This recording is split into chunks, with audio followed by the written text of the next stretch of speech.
Salve María, queridos participantes del apostolado del oratorio. Bienvenidos a nuestra reunión mensual, nuestra reunión en donde procuramos conocer cada vez más a la Santísima Virgen, verdades de nuestra Iglesia Católica, y así también poder ser apóstoles de Nuestra Señora. Porque claro, participamos no solo los coordinadores del oratorio, sino las familias que forman parte de este apostolado, que reciben en sus casas el oratorio. Y de esta manera Nuestra Señora quiere que nos acerquemos más a ella, que la amemos más y que para esto la conozcamos cada vez más, ¿no?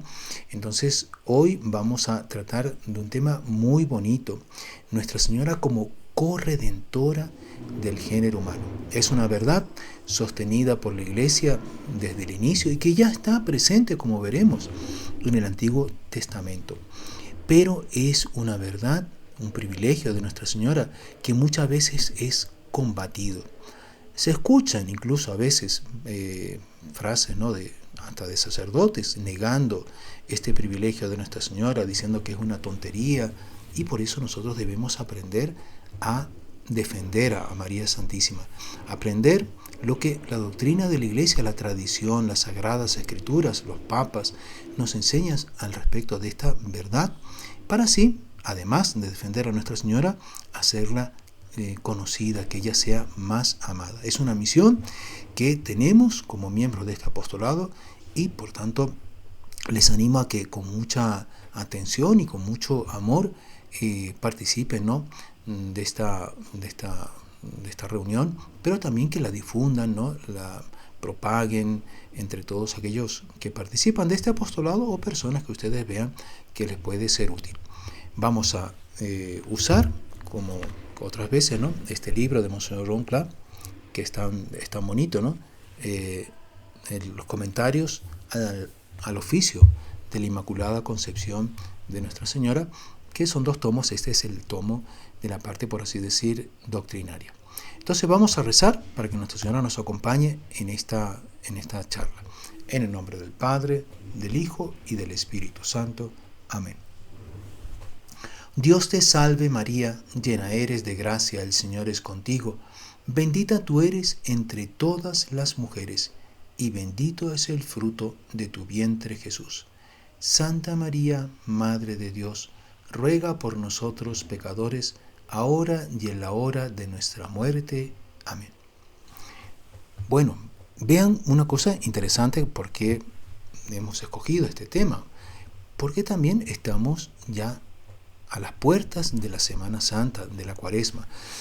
Este próximo miércoles es miércoles de ceniza, entonces me parece muy oportuno nosotros ver la figura de Nuestra Señora asociada a su Divino Hijo en esta redención.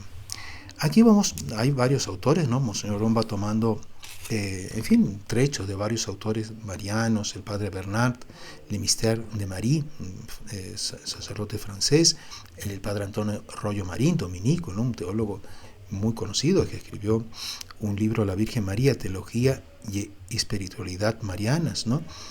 Y ellos explican algo muy bonito, que Nuestra Señora, cuando el ángel la visitó, ¿no?, en el misterio de la Anunciación y de la Encarnación, el ángel quiso pedir un sí de María Santísima, el sí a ese plan de Dios de que ella fuese madre del Redentor, madre del Mesías, madre de la segunda persona de la Santísima Trinidad en su humanidad encarnada. Y Nuestra Señora, en ese momento en que ella dijo el sí, ya estaba contenido el sí para toda la misión que nuestro Señor vendría a realizar sobre la tierra. Porque Nuestra Señora, ella de una sabiduría como ninguna otra criatura ha tenido, de una unión con las 3 personas divinas también profundísima, Nuestra Señora conocía perfectamente y entendió ese plano de Dios. Imagínense que Dios, siendo creador, se encerrase dentro de una criatura, y una criatura todavía asumiendo un cuerpo padeciente para después morir en la cruz. Todo eso fue revelado en el conjunto del plan que Dios le presentó a la Santísima Virgen a través del arcángel San Gabriel. Y ella en ese primer sí, ya estaba contenido el sí hasta el final, hasta la consumación de la redención y la muerte en cruz de su divino Hijo. Y Monseñor Rom, en el libro de María Santísima, explica así de una manera muy bonita, muy bella, cómo ese sí se fue dando en cada paso de la vida de Nuestra Señora. Entonces, por ejemplo, cuando iba con San José a Belén, ya en el 9º mes del embarazo, al pasar por afuera, por las murallas de Jerusalén, camino de Belén, ella sintió que el niño Jesús, ya en la cercanía del templo, ¿no?, donde estaba el templo de Dios, ¿no?, la ciudad donde él debería consumar su sacrificio, en Jerusalén, porque él nació en una ciudad pequeña, ¿no?, como era Belén, pero quiso morir en la principal ciudad de los judíos, que era justamente Jerusalén. Él sintió que el niño Jesús le decía: Madre mía, tú aceptas que yo me ofrezca. Y la Santísima Virgen, claro, imagínense, con el dolor propio de una madre, ella aceptó. Ella fue siempre solidaria con el sacrificio de su divino Hijo en todo momento. Y entonces, en la infancia de Jesús, en la vida oculta, ¿cuántas veces nuestro Señor insinuaba ese sacrificio que vendría en la pérdida y hallazgo, ¿no?, en el templo, a los 12 años, cuando Jesús tenía 12 años, cuando el profeta Simeón le revela: una espada de dolor atravesará tu corazón. Vean cómo ese papel corredentor de la Virgen está ya en este anuncio del profeta Simeón, está ya manifestado, ¿no? Una espada de dolor. ¿De dolor por qué?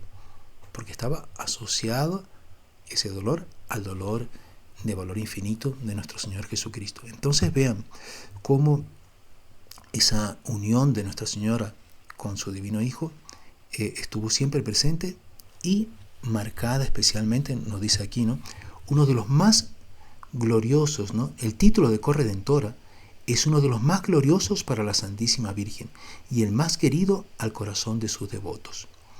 Y es uno de los más gloriosos por la plena y perfecta semejanza que establece entre Nuestra Señora y su divino Hijo.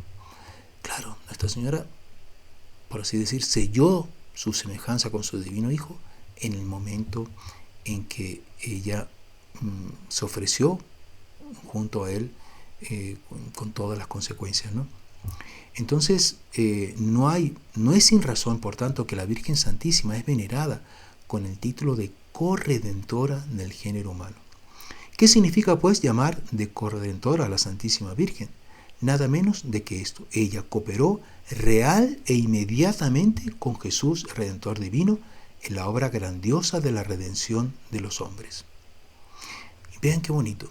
Entre tanto, en la Iglesia, toda la doctrina de la Iglesia es sumamente lógica, razonada, ¿no?, y de un equilibrio impresionante. Porque nos dicen, ¿no?, los autores, que la corredención de María Santísima es dependiente y subordinada. ¿Dependiente de quién? De nuestro Señor Jesucristo. María coopera con Jesús más dependientemente de Él, subordinadamente a Él, porque los méritos y las satisfacciones de la Virgen Santísima se apoyan en los méritos y satisfacciones de Cristo.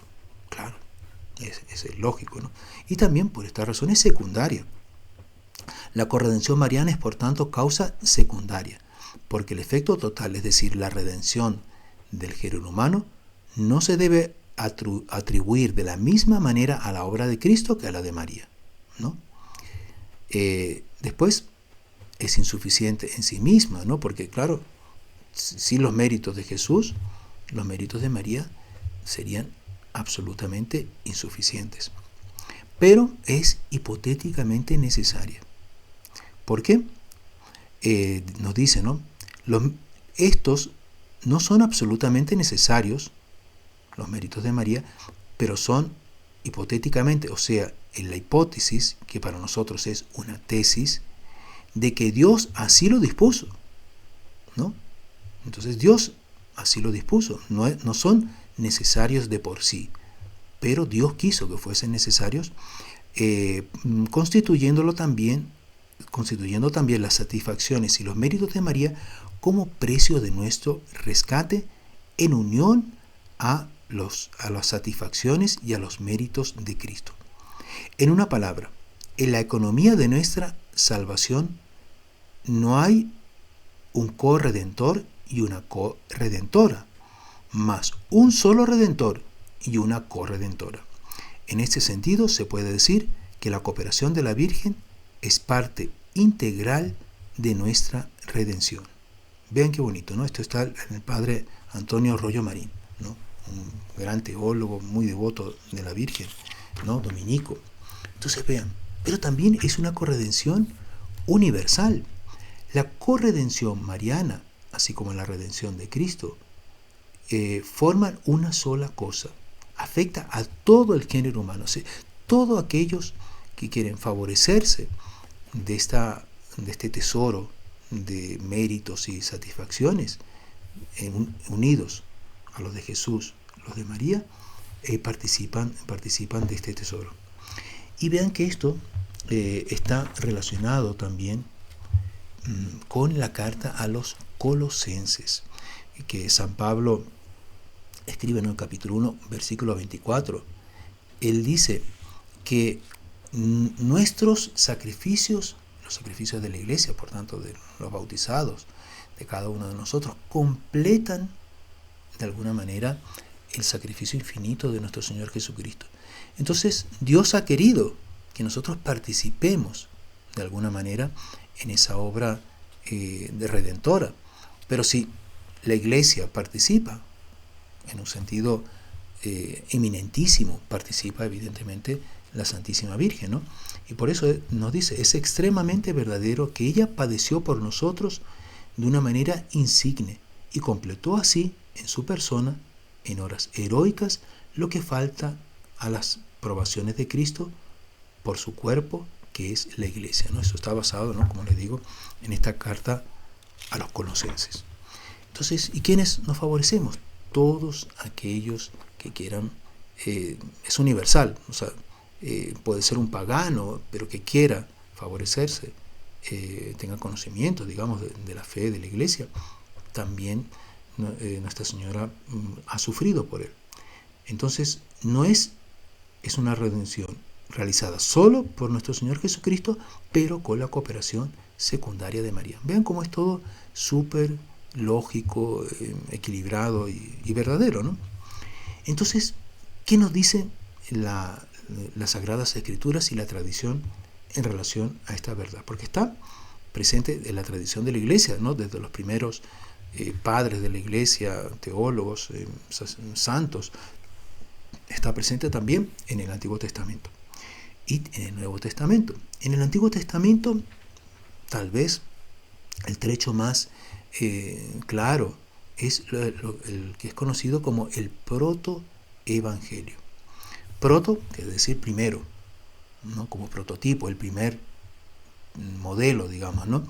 El protoevangelio, el primer anuncio del evangelio, que ustedes recordarán que cuando, después del pecado original en que la serpiente tentó a Adán y Eva y los hizo caer, ¿no?, Dios le dice a la serpiente: pondré una enemistad entre ti y la mujer, entre tu descendencia y su descendencia, y ella te aplastará la cabeza. ¿Quién? La mujer.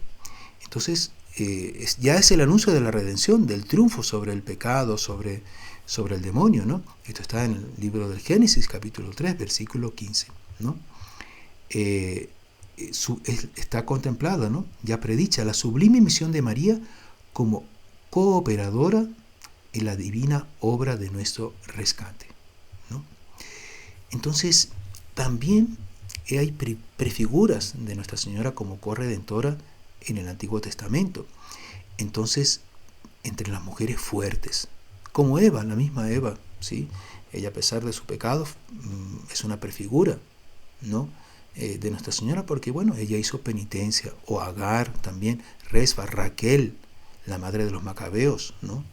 Que en fin sufrió la muerte de sus 7 hijos sin abandonar la devoción a Dios, la fidelidad a Dios, ¿no? Y que sufrieron evidentemente por esa fidelidad. O mujeres heroicas como Débora, ¿no? Que era juez, la que derrotó, comandó, digamos, a los judíos para la derrota de estos pueblos paganos, capitaneados por Císara en ese momento. Judith, la que le cortó la cabeza a Holofernes. Esther, ¿no? Que se casó con el rey, ¿no? de los persas, y salvó al pueblo del exterminio a través, bueno, de las indicaciones de su tío Mardoqueo. Rebeca también, una mujer, la esposa de Isaac, la madre de Jacob y Esaú, que manifestó una astucia divina para favorecer el bien, para favorecer a Jacob. Después, todas estas nos representan en el acto de traer la salvación, ¿no? Traen justo la libertad, ¿no? La libertad del pecado en este caso. Son igualmente incontables las cosas inanimadas, no solo las mujeres del Antiguo Testamento, sino las cosas inanimadas como el arca de Noé. En el arca de Noé estaba contenida la ley, la voluntad de Dios en relación a los hombres, pero en el seno virginal de María estaba contenida la palabra de Dios, el verbo de Dios hecho carne, la roca en el desierto, ¿no? de la cual brotó el agua, la columna de nubes que guiaba a los judíos, ¿no? en medio del desierto, ¿no? es la luz, ¿no? Nuestra Señora es conocida como la estrella, ¿no? La estrella que guía a los navegantes, ¿no? en medio de la oscuridad. Y todo esto simbolizan en su excelsa y dolorosa misión a la corredentora del género humano. Pero también está presente en el Nuevo Testamento. Nuestra Señora en el Nuevo Testamento, ¿no? El Evangelio, por ejemplo, de San Lucas comienza, ¿no? con la anunciación, con el anuncio del ángel, la encarnación. Pero Nuestra Señora ya cooperó de manera remota, porque ya al nacer, ella ya fue pidiendo, ella anhelaba la venida del Redentor, la venida del Mesías. En el templo, las oraciones que ella hacía, los actos de fe, de humildad, de amor a Dios, de esperanza, ¿no? de caridad encendida, todo eso fue atrayendo, ¿no? A la venida de nuestro Señor Jesucristo, ¿no? Y bueno, el Espíritu Santo se encarnó, digamos, en ella, enamorado por la belleza de aquella que era la hija predilecta del Padre. Pero también una cooperación próxima. ¿Cuándo? En el momento en que el ángel le anuncia que ella estaba llamada a ser madre de Dios, y ella acepta con todas las consecuencias, ¿no? Vean que es interesante el Evangelio también en el Nuevo Testamento, el Evangelio de San Juan.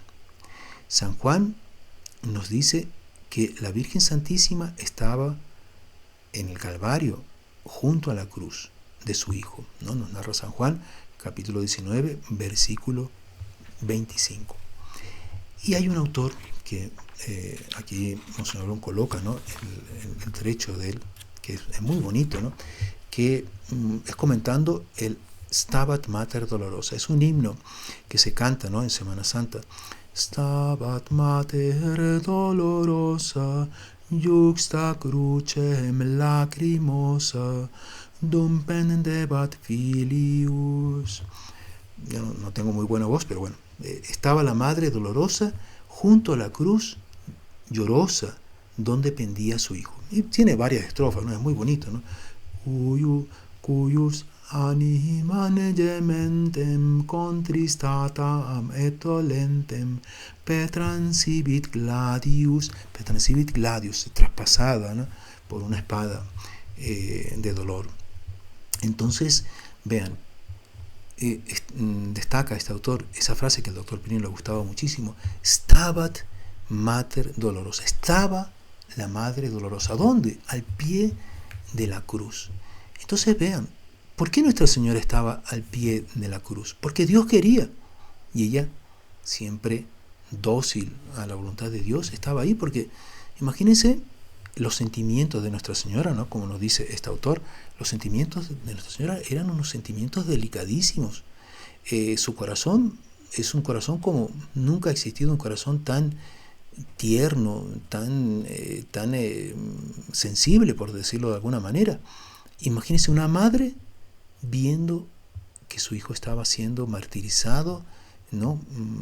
Azotado, las carnes desgarradas, insultado, y ella estaba ahí. Durante toda la pasión, Nuestra Señora estuvo presente. En otros momentos de la vida pública de Nuestro Señor, ella no estaba. Claro, lo acompañó durante la vida oculta en Nazaret, estuvieron siempre juntos, pero cuando Nuestro Señor salió a su misión, Nuestra Señora tal vez lo acompañaba de lejos con sus oraciones.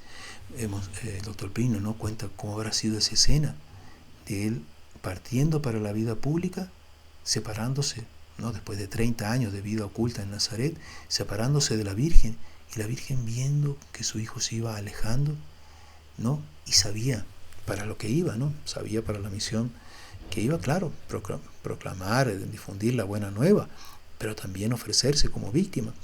Y Nuestra Señora, entre tanto, no lo acompañó. Rezaba por él. Las santas mujeres ayudaban a los apóstoles, a Jesús, claro, tenían una labor, por así decir, de logística, ¿no?, de intendencia, etcétera. Pero no estaba siempre al lado de él, ¿no? Entre tanto, en el momento de la pasión y junto a la cruz estaba Nuestra Señora. ¿Por qué? Porque Dios quería que ella fuese corredentora, que ella fuese solidaria, ¿no?, con los dolores de Jesús. Entonces vean qué bonito, como esto está tan claro en el Evangelio de San Juan, ¿no? ¿Por qué estaba su presencia en el Calvario? Solo una explicación es posible. Ahí estaba llevada por el sentimiento del deber.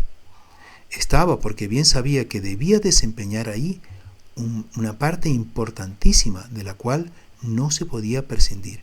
Estaba en este lugar porque bien sabía que cabía también a ella ofrecer en sacrificio el nuevo Isaac por la salvación del género humano, renunciando generosamente, como ya lo había hecho el día de la Anunciación, a los derechos maternos que tenía sobre aquella víctima divina. Vean qué bonito, ¿no? Cuenta Monseñor Ron en el libro de María Santísima, ¿no?, el paraíso de Dios revelado a los hombres, que en el Calvario Nuestra Señora estaba, como lo dice el Stabat Mater, estaba llorando, pero estaba de pie, ¿no? Nunca, por así decir, se desmayó o se fue, digamos, porque no aguantaba el sufrimiento. Incluso cuando después que Nuestro Señor expiró, él ya estaba muerto, vino el soldado y le atravesó con la lanza el Sagrado Corazón. El Sagrado Corazón, el corazón humano de Jesús, ya era insensible porque estaba muerto. Pero ¿quién sufrió físicamente el dolor de esa herida en el corazón de Jesús? Fue la Santísima Virgen. Ahí se cumplió la profecía del profeta de Isaías, ¿no? Una espada de dolor atravesará tu corazón. Entonces vean cómo Nuestra Señora está profundamente unida a la pasión de Jesús y cómo ese título de corredentora le corresponde de manera perfecta. Es lo que dicen, ¿no? Aquí vienen los testimonios. Monseñor John recoge los testimonios de la tradición, es decir, de los padres de la Iglesia, doctores, etcétera, desde el inicio de la Iglesia, ¿no? De la misma manera, bueno, primero la carta a los Corintios, ¿no? De la misma manera que todos los hombres mueren en Adán, todos recibirán la vida en Jesucristo, ¿no? Primera carta a los Corintios, versículo 15, capítulo 15, versículos 22. Entonces, noten las palabras del apóstol en el consejo, por tanto, en la mente divina, la semejanza entre el pecado, la prevaricación y la redención abarcan también las circunstancias de una y de otra, y especialmente aquella que es principalísima entre todas, esto es, que María sea en la redención lo que Eva fue en la prevaricación, en el pecado, ¿no? Entonces, aquí hay varios autores que justamente mencionan esa verdad, ¿no? En la reparación, Jesús y María forman un grupo inseparable. San Justino, mártir, ¿no? Un mártir de los primeros siglos de la Iglesia, murió en el 165, fue martirizado, afirma que el principio y el fin de la desobediencia debían asemejarse y concluye que, como la desobediencia no tuvo principio sin el concurso de la mujer, Eva, virgen, no fue la que desobedeció primero, también no tuvo fin sin la cooperación de la mujer, María Virgen, porque en el acto de obediencia de Nuestra Señora fue reparada la desobediencia de Eva. Cuando era virgen todavía, claro, ella pecó antes de establecer el matrimonio con Adán, ¿no? Así Tertuliano, otro doctor, padre de la Iglesia, 160 al 240, murió en el 240, dice, Dios nos redimió con un plano y una operación rivales. La culpa incurrida por Eva al creer en la serpiente fue cancelada por María al creer en el ángel, ¿no? Ven. Después Irineo, del 120 al 200 vivió, dice, ¿no? De aquella manera, por tanto, porque el género humano fuera llevado a la muerte por medio de una virgen, así también por una virgen fue salvado. De modo que la obediencia de una virgen compensó la desobediencia de otra virgen, ¿no? Así hay muchos testimonios. Aquí Monseñor Blom en este libro recoge algunos, pero hay un muy bonito del padre Bartolomé de los Ríos, agustino, ¿no? Un teólogo famoso del siglo XVII, y que de alguna manera él ya se adelantó a la devoción a María Santísima como esclavo de amor, que después vino a transmitirnos, ¿no? San Luis María Griñón de Montfort. Entonces dice, este trecho, de este santo, de este padre, dice, aunque nosotros no fuésemos esclavos de la Virgen María por ser Madre de Dios, lo seríamos por el hecho de ella habernos comprado junto con Jesucristo por su justo precio y habernos rescatado de la esclavitud al demonio, ¿no? Entonces pagó un precio de sangre, digamos, por nuestro rescate. El precio que debía pagarse por nuestro rescate, más preciosísimo, más precioso que el oro y la plata, es decir, el cuerpo y la sangre de Cristo, ella lo suministró. Entonces, ¿cuál fue el precio de nuestra redención? El cuerpo divino de Jesús. Pero ¿quién dio la materia para ese cuerpo? La Santísima Virgen. Por eso podemos llamarla corredentora del mundo. Cristo la quiso asociar a su obra redentora no por necesidad, mas por pura condescendencia de su misericordia. ¡Qué maravilla!, ¿no? Que es tan claro, ¿no? Y tan contundente, por así decir, esta verdad que nos llena de entusiasmo, ¿no? Entonces, vean aquí, tenemos todavía unos minutos, vamos a ver algunos trechos, ¿no? de algunos papas. Por ejemplo, Pío IX, ¿no? Pío IX, esto está, creo que se refiere está en la bula de la declaración del dogma de la Inmaculada Concepción, ¿no? En que él dice, ¿no? Pondré enemistad entre ti y la mujer, entre tu descendencia y la de ella. Los padres y autores eclesiásticos, nos dice Pío IX, enseñaron que con esta divina profecía fue clara y abiertamente indicado el misericordiosísimo Redentor del género humano, esto es, el Hijo unigénito de Dios, Jesucristo, y fue designada su Beatísima Madre, la Virgen María, y al mismo tiempo fue nítidamente expresada la enemistad de uno y de otra contra el demonio. Entonces vean, están asociados, ¿no? Jesús y María Santísima, como nos muestra Pío IX, en fin, comentando este trecho del Génesis. León XIII, Papa León XIII, es del siglo XIX, ¿no?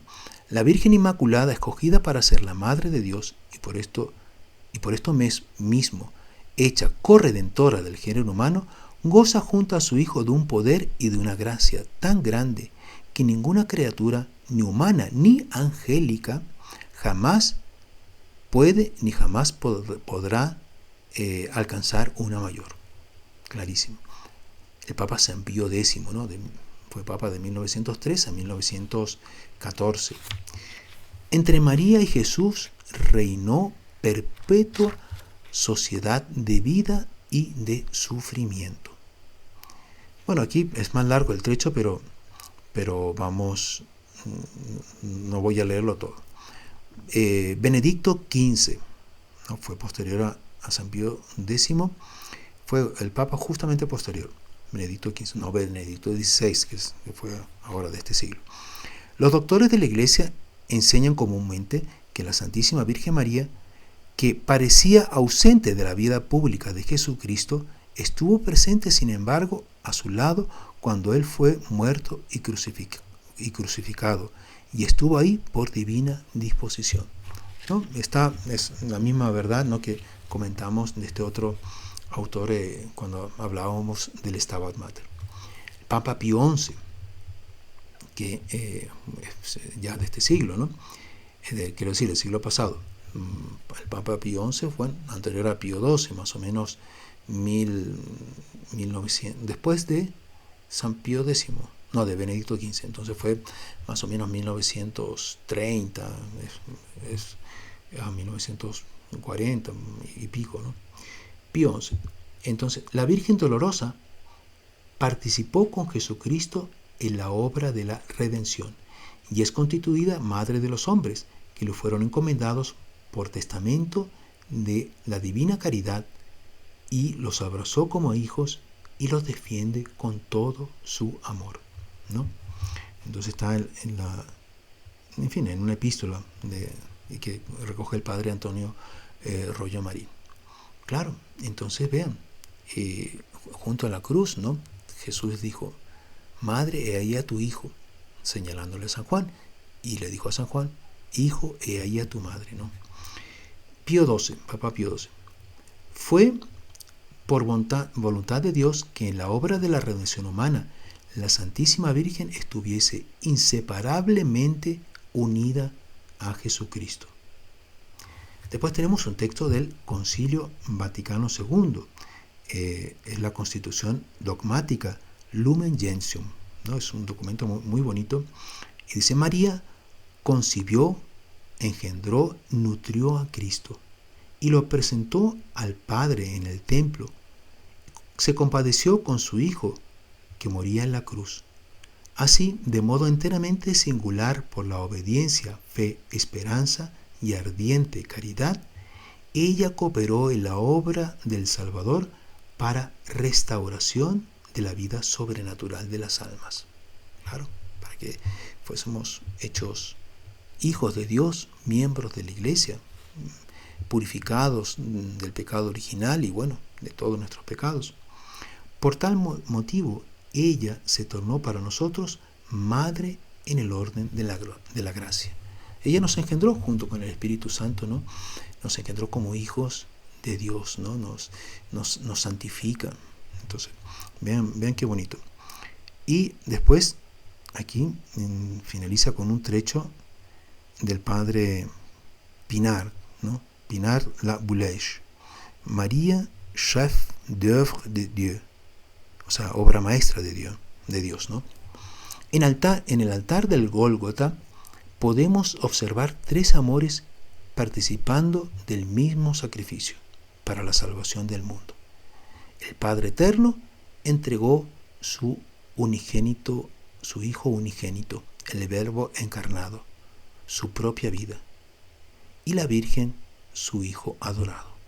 Entonces vean, no estaba el Padre ofreciendo a su Hijo, estaba el Hijo ofreciéndose y la Madre ofreciendo a su Hijo adorado. No tenemos sino un único Redentor, el Cordero inmolado sobre la cruz. Es justo, mas la Madre admirable que lo educó para el Calvario, bien que impresionante esta afirmación, la Madre admirable que lo educó para el Calvario. O sea, Claro, Dios no necesita ninguna educación, pero Nuestra Señora, en la humanidad de Jesús, ¿quién educó al niño Jesús? ¿Quién le fue enseñando las cosas que él ya conocía en cuanto a Dios, pero experimentalmente en cuanto a hombre fue conociendo a través de la Virgen, ¿no? Entonces, por ejemplo, cuando la Virgen preparaba un arroz, entonces le decía: mira, hijo mío, este arroz lo preparé con tal condimento que consiguió tu padre José en tal lugar, mira qué sabor tiene. Y claro, él en cuanto a Dios ya sabía, pero experimentalmente en cuanto a hombre nunca había sentido, nunca había experimentado, por así decir, ese sabor. ¿Y qué le iba a enseñar? Enseñando humanamente a saborear esa comida. Una virgen, su madre, ¿no? Es la cosa más natural del mundo. Pero ella le enseñó todo, le enseñó también a sufrir, ¿no? A ofrecerse, como ella lo había hecho desde que nació, desde que fue concebida. Ya en el seno de Santa Ana, ya la Virgen se ofreció, digamos, ¿no? Como nos dice precisamente Monseñor Rom en su libro María Santísima, el paraíso de Dios revelado a los hombres. Entonces lo educó para el Calvario, y que llegando el momento, formada y preparada por él, lo ofreció por nuestro rescate en un mismo ideal de amor. Esta madre no tiene derecho al título de corredentora, se pregunta este sacerdote. Entonces vean qué bonita, ¿no? Esta enseñanza, cómo nos llena de alegría, ¿no? Y cómo nosotros debemos ser apóstoles de este privilegio de Nuestra Señora. Vamos a rezar, ¿no? Para que pronto en la Iglesia proclame de forma dogmática estas dos verdades, ¿no? La corredención de María y la mediación universal de Nuestra Señora, que son dos dogmas que en el Concilio Vaticano II, el doctor Pino Corrado Oliveira, él, en fin, ayudó a varios obispos para que escribieran una carta, para que fuese proclamado este dogma, que finalmente no fue proclamado, pero bueno, la Iglesia va creciendo siempre en gracia y en santidad, y tenemos que confiar que en este milenio en que estamos va a ser un milenio especialmente mariano, donde veremos el triunfo del Inmaculado Corazón, la Iglesia renovada con esas gracias mariales, ¿no? Como Monseñor Rom tanto nos enseñó. Y bueno, ahí está nuestro apostolado. Estamos, por así decir, en el punto de mira del plan de Dios, que es justamente difundir la devoción a Nuestra Señora a través, claro, del rosario, de la peregrinación del oratorio por los hogares, etc. Entonces, bueno, vamos, ya yo creo que llegamos al tiempo, ¿no? Habitual de nuestra reunión. Vamos a finalizar rezando la oración del apostolado del oratorio, y como siempre, ¿no? Les animo a participar de este primer sábado de mes, en donde vamos a desagraviar al Inmaculado Corazón de María con el rosario, la meditación, la misa, si podemos, en los lugares que haya condiciones, la confesión, que puede ser dentro del mes, y ofrecer todas estas devociones en reparación a su Inmaculado Corazón. Y bueno, las tendré muy presentes a todos y cada uno, todas las intenciones. No, padre, es que yo tengo una intención que no se la ha dicho a nadie. La voy a colocar sobre el altar. Oración del apostolado del oratorio, ¿no? Compuesta por Monseñor Rom. Oh María Santísima, día vendrá en que la eternidad me separará del tiempo. En ese momento estaré golpeando vuestra puerta. Acordaos, Virgen Santísima, de que cuando vos golpeaste mi puerta, yo no solamente la abrí, mas la abrí de par en par para que vuestro oratorio entrase en mi casa. Dadme entonces la gracia de encontrar no solo las puertas de la eternidad abiertas, mas también vuestros brazos, para que me reciban en el convivio de vuestro divino Hijo. Amén. El Señor esté con ustedes y con tu espíritu, y la bendición de Dios Todopoderoso, Padre, Hijo y Espíritu Santo, descienda sobre ustedes y permanezca para siempre. Amén. Salve María, hasta el próximo mes, y, en fin, me encomiendo también a las oraciones de cada uno.